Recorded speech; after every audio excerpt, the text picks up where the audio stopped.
medyo nalilito ang lahat kasi nung una, ang sinabi ni Senator, well, binanggit na rin ni Senator Ontiveros, pero ang una, sinabi ni Secretary Chodoro na itong Ayungin incident, it was a true obstacle to the peace and the stability in the South China Sea.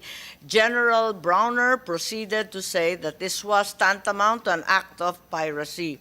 However, last Friday, Executive Secretary Bersamin labeled the matter as a mere accident or misunderstanding. And then less than 48 hours later, Secretary Chodoro again said this is not an accident. Are we flip-flopping with the characterization of what occurred?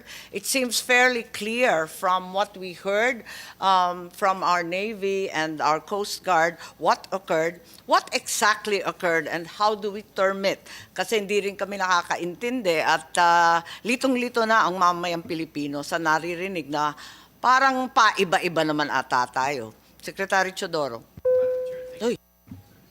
Thank you very much for the opportunity. The Executive Secretary was interviewed on the aftermath of the the second National Maritime. Gibo, that was 5 days after the incident. Yes, ma'am. And it can hardly be a preliminary assessment 5 days after. At that time, ma'am. Limang araw nakalipas. Nasabi na ni General Brawner, piracy to. So he was able to conclude that. Why did the ES Bersamin conclude something completely different? No, he did not conclude, ma'am. If you notice, being a Chief Justice, he used the terms probably, and he wanted to make sure of his facts. I think there was no probably about the mere misunderstanding or accident. No, ma'am, I think there was yun. probably, if we review the transcript, and he was asked about whether or not it was considered an armed attack, and somehow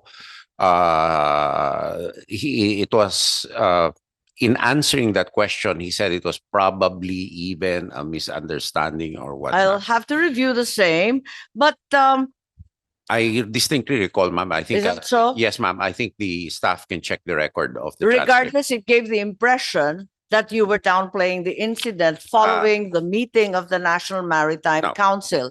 Kaya nalilito po tayo kasi nung umpisa, pirata na to. At saka talagang aggressive and illegal act of attack, ano? Pagkatapos noon, naging misunderstanding na lang. No, after that, ma'am. So, we have medyo nahihilo na kami. Hindi na namin paano ipaliwanag to eh. Dating Chief Justice po si ES, sigurado po siya dapat sa facts niya bago yun ho ang disiplina niya, yun ho ang training niya. Now, before this 5 days after the National Security Council, the DND didn't have enough information. For 2 to 3 days, ma'am. We were the former Chief Justice. No, ma'am. It was the first time that we had met. As a matter of fact, during the incident, the Chief of Staff and I were in Korea to launch the 2 ships that are going to be delivered. So we had to hurry home and get stock of the situation because right now, ma'am, we're really implementing the area command concept where the primary decision maker will be the area commander. I'm a little confused because 5 days later, there wasn't sufficient information, but General Brawner already told us, talagang lumaban mga Pilipino with their bare hands. I distinctly recall that. This was before the National Maritime meeting. Are we saying that nobody from NMC, DND, and SA bothered to ask General Brawner? No, anong ibig sabihin niya nun? We did, but in the NMC meeting, these were one of the agenda items, and the rest of the agenda items were the recommendations to the President. But even before this, the President had already scheduled a visit to Westcom, where he was able to personally spend time with each and every one. And after that, it came out already that he made a determination himself already in spite of the NMC. Pero yata si ES dyan dahil yes, ma'am. I think so. Because ano ba nangyari dyan? Parang walang proper verification, sinalang siya sa presko, nagsalita siya, ngayon linalaglag ng lahat. Anong klase yun? Hindi ho naglalaglag, but there's no intention to do that. He's our primus inter pares, naturally. But I'm just explaining the context. Where are we of- now, Secretary? We are now Brawner? on the statement of the president in Well, the Palawan. statement of the president was very general. We're not in the business of war.